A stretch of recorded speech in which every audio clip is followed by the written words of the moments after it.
Hello everyone, welcome back to my another video. So in this video I will be sharing you one roadmap. यहाँ पे जो reactions है ये particularly आप बोल सकते हैं it's हाइड्रोकार्बन का पार्ट है, right? Now जो products हैं and all वो आपको निकालना है, ठीक है? So this is the complete roadmap.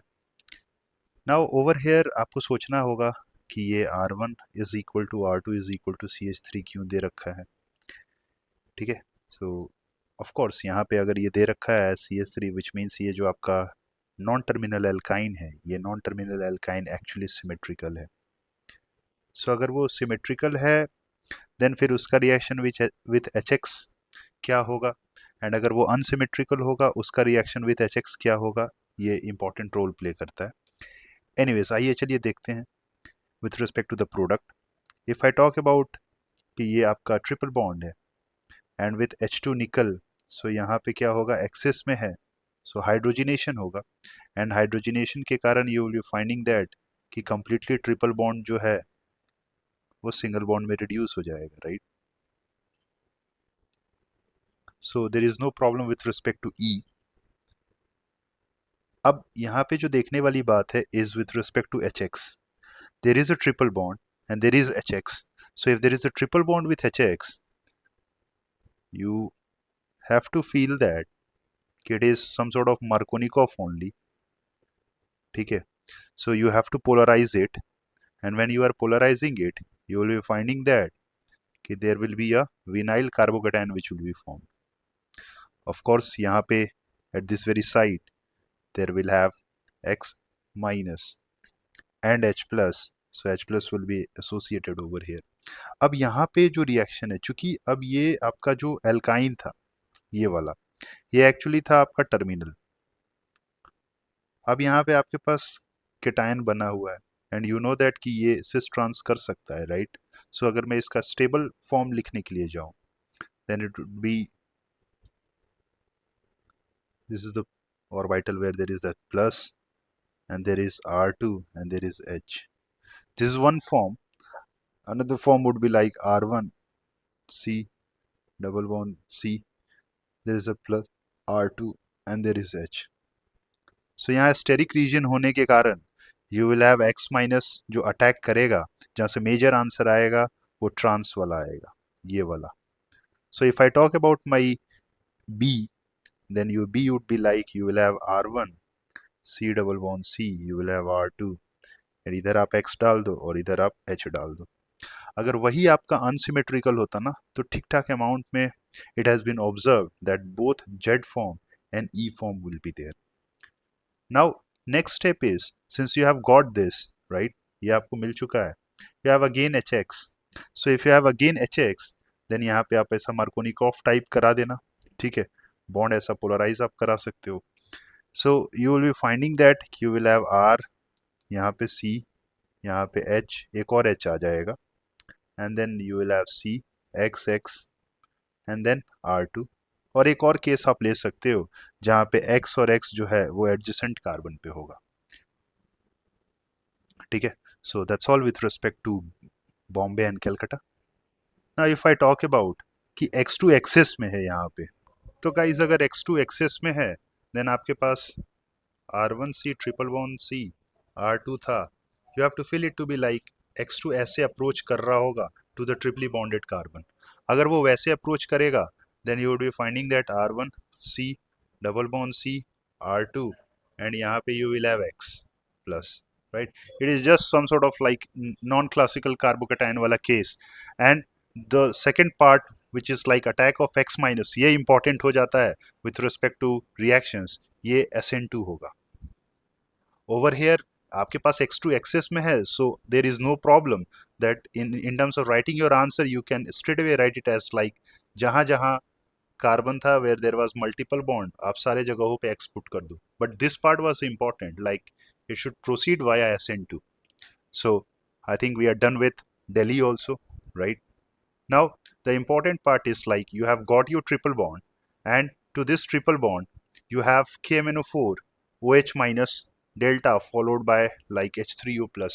सो इस बात का आपको ध्यान रखना है, this reaction is nothing but it's a reaction of like reaction of terminal alkyne with hot KMnO4. Reaction proceeds via oxidative ozonolysis. आप इस स्टेप के अंदर you will be finding that कि आपको सिखाया गया होगा कि आप डबल बॉन्ड तोड़ दो and just put OH, right, and then ये वाला भी बॉन्ड तोड़ देना है आपको. So ultimately you will be finding that you will have R1C double bond OH and you will have R2C double bond OH. And यहाँ पे आपको हिंट भी दे रखा है like O3H2O. So it's like oxidative ozonolysis, and oxidative ozonolysis से बनने वाला प्रोडक्ट यही होगा. Now next is if I talk about my G.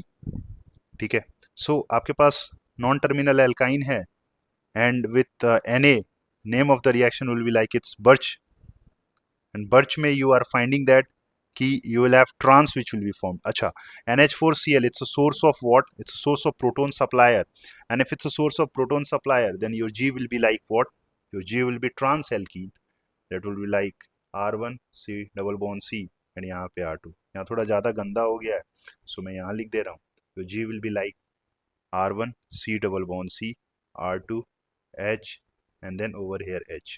What's more important over here is if this is your G, then G का reaction आगे कराया गया है with CH2I2 Zn copper. So ये रिएक्शन जो है वो बहुत इंपॉर्टेंट हो जाता है. CH2I2 zinc copper. दरअसल जिंक कॉपर जो है it's a alloy, where zinc का परसेंटेज इज लाइक 90, कॉपर का is like 10. And over here ये सैंडविच कराने के लिए यूज होता है कि लाइक कार्बन आयोडीन के बीच में जिंक आपको पुट करना है. So some sort of like Grignard type you will have. And ये बहुत इंपॉर्टेंट रिएक्शन है जिसका नाम होता है सिमंस स्मिथ रिएक्शन. बहुत दफा आपको ये देखने को मिलेगा. And this reaction is stereo specific. मतलब ये रिएक्टेंट के कंडीशंस पे डिपेंड करता है. आपका रिएक्टेंट ऑलरेडी यहाँ पे ट्रांसफॉर्म में है, सो प्रोडक्ट भी जो होगा वो इसी से डिसाइड होगा कि आपका रिएक्टेंट कैसा है.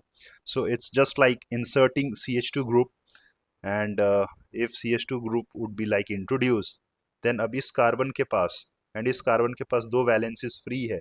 One will be like dash, another one will be like wedge, dash and wedge. ध्यान देने वाली बात यह है कि R और R ट्रांस में थे. सो यहाँ पे अगर एक R1 एंड R2 ट्रांस पे थे. सो अगर इस कार्बन पे R1 अगर डैश पे है तो इस कार्बन पे R2 जो है वो वेज पे होगा.